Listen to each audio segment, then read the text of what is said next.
Nagpahayag og kasubo ang pipila ka mag-uuma sa limon tungod sa ubos nga presyo nga ginapalit sa ilang produkto sa pipila ka mga negosyante. Usa sa mga naapektuhan mao si Trinidad Key, residente sa Procon Timberland, Santa Isabel, Santa Josefa, Agusan del Sur. Matud niya, barato ang presyo sa limon nga ginapalit sa mga negosyante. Hinungdan nga nakasinati silang tumang kalisod sa pagpadayon sa ilang panginabuhi. Ang karong mga panahon na nagilaid gyud mi sa presyo sa limon tungod sa kabarato.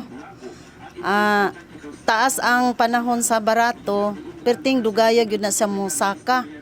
O maura na amo ang source sa among panginabuhi karon mao na nga. Dugang pa niya, dako ang ginagasto nila sa pagpananom sa limon, gikan sa abono, pestisidyo ug uban pang panginahanglanon nga lisod ng mabawi tungod sa ubos nga presyo. Sa isa ka bulan sa una kung kuan na makaharbis mami sa una og kanang 15-30 kaduha sa isa ka bulan.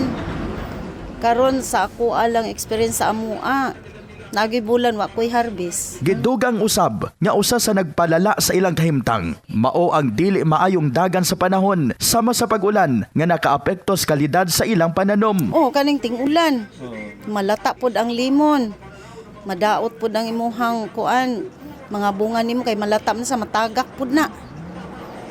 Mao na ang daghang kuan kay sa limon karon.